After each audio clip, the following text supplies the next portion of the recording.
பெண் குழந்தைகளின் பாதுகாப்பு விழிப்புணர்வு. ஸோ பேரண்ட்ஸ், பிரதர்ஸ், சிஸ்டர்ஸ் இந்த வீடியோவை லாஸ்ட் வரைக்கும் பாருங்கள், ஸ்கிப் பண்ணாமல் பாருங்கள்.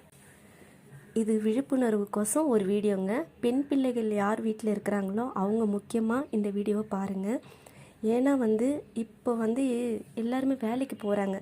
வேலைக்கு போகிறதுனால வேலைக்கு போயிட்டு வந்தவனே ரொம்ப டயர்டாகி பாத்திரம் விளக்க, சமையல் செய்ய இதுலேயே அவங்க டைம் போயிடுதுங்க. நம்ம குழந்தைங்கிட்ட நம்ம எதுவுமே பேச முடியல. அந்த குழந்தைங்க எந்த நிலைமையில் இருக்கிறாங்க, என்ன பண்ணுறாங்க, அவங்களுக்கு என்ன நடக்குது, அதெல்லாம் நம்மளுக்கு தெரிய மாட்டுது. இப்படியே போக போக அந்த குழந்தைங்களுக்கு நாளைக்கு ஒரு பிரச்சனைன்ற வந்தப்போ நம்ம தான் பாதிப்பாகும், அந்த குழந்தைங்களும் பாதிப்பாவாங்க. இதனால் மற்ற யாருக்கும் அதை பற்றி தெரியாதுங்க. அதனால் நம்ம குழந்தைங்கிட்ட ஒவ்வொரு நாளும் நம்ம தொழிலுக்கு போயிட்டு வந்தவனே, வீட்டில் இருக்கிறவங்களும் சரி, தொழிலுக்கு போகிறவங்களும் சரி, வந்துட்டு ஒரு 10 நிமிஷம் நம்ம பெண் குழந்தைங்கிட்ட நம்ம பேசணுங்க.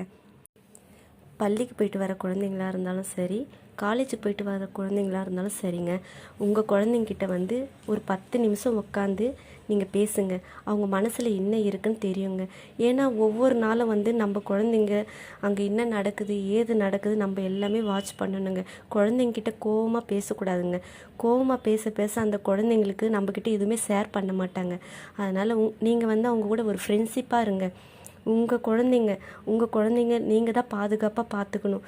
அப்படி இருக்கிறப்போ அங்கே கல்விக்கு போயிட்டு வராங்களா, இன்றைக்கி என்ன நடந்ததுமா, இன்றைக்கி ஃப்ரெண்ட்ஷிப்லாம் எப்படி இருந்தாங்க, இன்றைக்கி அங்கே என்ன சொல்லி கொடுத்தாங்க, அப்படி பேசுங்க.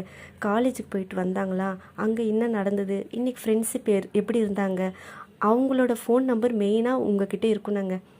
கூட படிக்கிறவங்க ஃபோன் நம்பர் மெயினாக இருக்கணும். அவங்க புதுசாக யார் சேர்றாங்களோ ஃப்ரெண்ட்ஷிப்பு, அவங்க எப்படிப்பட்டவங்க, யார் என்ன, உங்க கூட எப்படி பழகுறாங்க, எல்லாமே தெரிஞ்சுக்கணுங்க.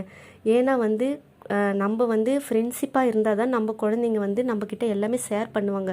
அவங்கக்கிட்ட நம்ம கோபமாக பேச செய்ய, அதனால் அந்த குழந்தைங்க என்ன செய்வாங்க, நம்ம அம்மா கிட்ட எதுவுமே நம்ம சொல்லக்கூடாது, சொன்னால் இது பெரிய பிரச்சனையாயிடும், இந்த சின்ன பிரச்சனை, இது சின்ன விஷயத்த நம்ம பெருசாக பண்ணுற மாதிரி ஆகிடும். அதனால் எதுவுமே சொல்ல மாட்டாங்கங்க. அதனால் உங்கள் குழந்தைங்கள நீங்கள் பத்திரமா பார்த்துக்கோங்க. நம்ம குழந்தைங்க நம்ம தாங்க பார்த்துக்கணும். ஏன்னா நாளைக்கு ஒரு பெரிய பிரச்சனையாக ஆயிடுச்சுன்னா அந்த பாதிப்பு யாருக்குங்க ஆகும், நம்ம குழந்தைங்களுக்கோ நம்மளுக்கோ தாங்க. நல்ல விஷயத்தை யார் ஒன்றாலும் சொல்லலாங்க, நல்ல விஷயத்தை எல்லாருமே செய்யலாங்க. எங்கள் வீட்டில் எங்கள் பொண்ணுக்கிட்ட நாங்கள் ஒரு ஃப்ரெண்ட்ஷிப்பாக தாங்க இருப்போம். என் பொண்ணு ஒவ்வொரு நாளும் கல்விக்கு போயிட்டு வந்தாலும் சரி, என் பொண்ணுக்கிட்ட நான் எல்லாமே விசாரிப்பேன். இன்றைக்கி என்ன நடந்ததுமா, இன்றைக்கி ஃப்ரெண்ட்ஷிப் எப்படி இருந்தாங்க, எல்லாமே என்கிட்ட ஷேர் பண்ணுவாங்க. ஒரு நாள் அவள் முகத்தில் ஒரு சோர்வாக இருந்தாலும் சரி, அவளை உட்கார வச்சு அவகிட்ட சந்தோஷமாக பேசி அப்போ அவகிட்ட நான் கேட்பேன், இன்றைக்கி கல்வியில் என்னம்மா நடந்தது, இன்றைக்கி என்ன படித்த, இன்றைக்கி எல்லோரும் எப்படி பழகினாங்க, ஃப்ரெண்ட்ஸுங்கெலாம் எப்படி இருந்தாங்க, எல்லாமே நான் என் பொண்ணு என்கிட்ட ஷேர் பண்ணுவாங்க.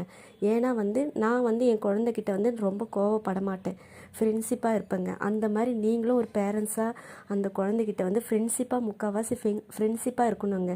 உங்கள் குழந்தை உங்களுக்கு முக்கியங்க.